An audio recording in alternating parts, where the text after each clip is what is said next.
Please subscribe the net TV. క్షణం క్షణం మీ ముందు సమాచారం.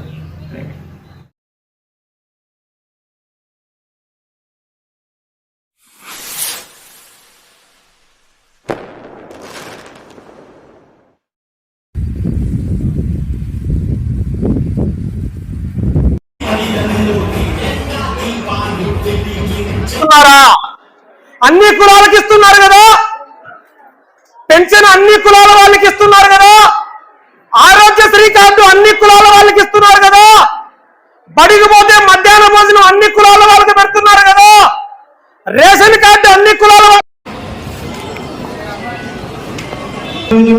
సభ బహుజనుల ధర్మ పోరాట సభ ఎంతో బాధగా ఉంది. ధర్మం అంటే తన పని తాను అది చేసుకుంటూ పోవాలి.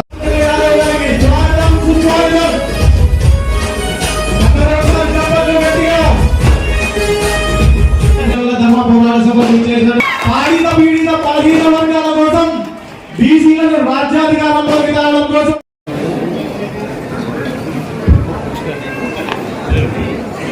అందరూ ఒకసారి గట్టిగా చెప్పట్లమా? ఈ జ్యోతి మన బీసీ బడుగు బలహీన వర్గాల్లో ఆశా జ్యోతిగా మారాలని అందరూ గట్టిగా ఒకసారి చెప్పట్లు.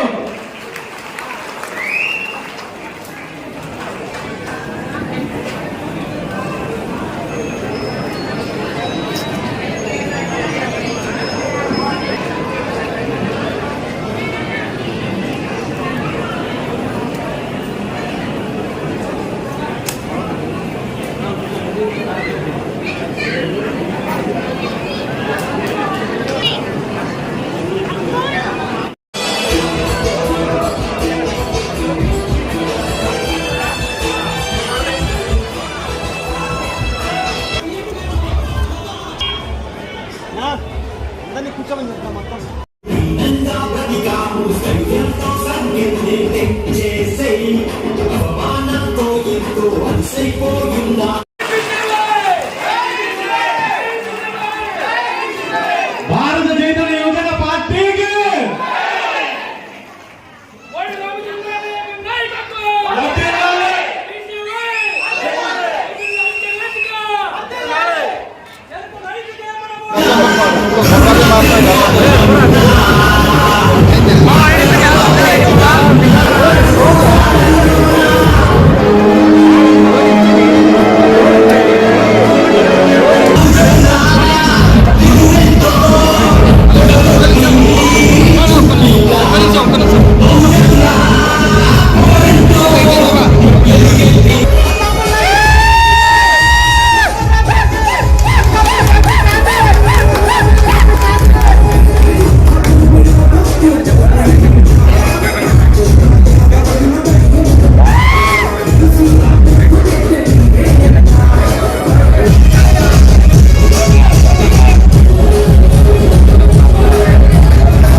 ఎస్సీ ఎస్టీ బీసీ మైనారిటీ వాళ్ళు సుమారు 90% మనం ఉంటే ఓటు బ్యాంక్ గా మన వాళ్ళని వాళ్ళు మర్చుకొని మనం ఓటు వేసి వేపించి గెలిపించి ఎమ్మెల్యే చేస్తే అధికారం యొక్క దుర్వినియోగంతో కళ్ళ మూసుకొని ఎమ్మెల్యే పదవులను వీళ్ళు దుర్వినియోగం చేస్తూ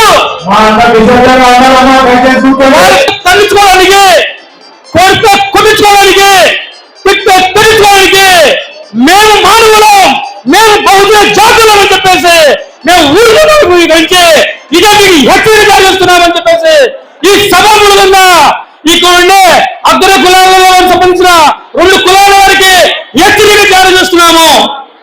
ఏ పార్టీ డబ్బులు తీసుకోండి, ఆ డబ్బులు మన ప్రజలది. 90% మంది ట్యాక్స్ రూపాయలు కట్టిన ఆ డబ్బు మనది. వాళ్ళు అక్రమంగా సహజ వనరుల ద్వారా వచ్చిన డబ్బు అది మనది. కాబట్టి డబ్బు తీసుకొని వారి యొక్క సొక్క ఇవ్వండి, మందు తాగలబడిన వాళ్ళు మందు తీసుకొని వాళ్ళు ఫ్యాట్ ఇవ్వండి, బిర్యానీ తిని వాళ్ళకి డ్రైవ్ ఇవ్వండి, బయటికి అనియోగం చేసి మన ఓట్లు మనవి వేసుకొని ఎమ్మెల్యే అభ్యర్థులుగా రాజ్యాధికారం వైపు మన బహుజనులు రావడానికి మీరంతా కృషి చేయాలనేసి నేను చెబుతున్నాను. పొద్దున తీసుకున్నట్లయితే 1956 మొదటి అసెంబ్లీ ఎన్నికలు వస్తే ఇప్పటి 14 సార్లు అసెంబ్లీ ఎన్నికలు జరిగితే 14 సార్లు వాళ్ళ రెడ్ల కుటుంబాల వాళ్ళే ఎమ్మెల్యేలు ఇక్కడ. అంటే మేమే పొద్దున మీకు దత్తుతో రాసి ఇచ్చినామమ్మా బహుజనం అని చెప్పేసి మేము ఇంతకుముందుగా మేము చెప్తా ఉన్నాం. అంటే మా మిత్రులు భాస్కర్ చెప్పినట్టు కుమ్మరి వాళ్ళకి మట్టు కొనడానికి డబ్బులు ఇస్తాం, యాదవులకు గొర్రెలు ఇస్తాం, రజకులకు ఇస్త్రీ పెట్టెలు ఇస్తాం, మంగళ వాళ్ళకి కుర్చీలు ఇస్తాం అని చెప్తున్నారు తప్ప మీకు కులజనుల ప్రకారంగా మీకు ఎమ్మెల్యే సీట్లు ఇస్తామని మాకు చెప్పట్లేదు. ఎలా తెచ్చుకోవాలో మాకు తెలుసు.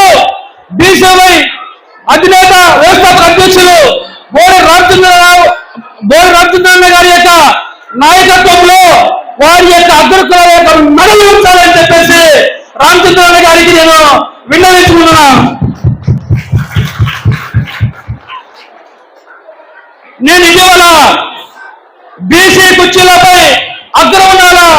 అగ్రవర్ణాలు కుర్చీలు కబ్జా బ్యానర్ పొద్దున వేస్తే నాకు బెదిరింపులు కాదు, నాకు వెంటనే కూడా బెదిలేదు. మీరంతా నేను చెప్తున్నాను. ఈయన భోజనం పిట్ట ఇక్కడ ఉండేది. నేను భోజనం పిట్ట ఫోన్ చేస్తాను వాళ్ళకి, నీ అంతు చూస్తాను ఫోన్ చేసిన వాళ్ళకి అనుకుంటున్నారేమో. నా పైన తప్పుడు కేసు పెట్టడానికి కుట్ర జరుగుతూ ఉంది. నేను చెప్తున్నా, నేను నాకు పబ్లిక్ ఇంటెలిజెన్స్ వ్యవస్థ నాకు కూడా ఉంది. మీ ఆర్డర్ సాగనీయమో, తప్పు చేసి కేసు పెట్టు, చట్టపని గౌరవంతో నేను శిరసాలు వహించి నేను చెల్లిని కొడతా. నేను తప్పుడు కేసు పెట్టాలని చూస్తే ఆ అధికారికి హైకోర్టు మెట్లు ఇప్పించకపోతే స్వచ్ఛంగా పుత్రులు నుంచి వదిలిపోతా అని చెప్పేసి ఇందు మూలంగా నేను చెప్తా ఉన్నా. కేసులు భయపడము, అదనము, బెదరము. ఈ కేసుల కోసము, నా కుటుంబ నేపథ్యం కోసము నీకు ఆలోచించగానే ఉండేవింటే ఈరోజు ప్రభుత్వ ఉద్యోగం నేను రాజీనామా చేసిన వాడిని కూడా కాదు. నేను ఈరోజు నా యొక్క బహుజనుల పట్ల యొక్క కష్టాల కోసము, వారి యొక్క బాధల కోసము చూడలేక ఈరోజు ఈ బీసీవై రామచంద్రన్న నాయకత్వంలో నేను పనిచేయాలనేసి నేను డిసైడ్ అయినా. ఎందుకంటే ఈ పార్టీ కూడా బీసీ బహుజనుల యొక్క సిద్ధాంతాలు ఉన్నాయి కాబట్టి.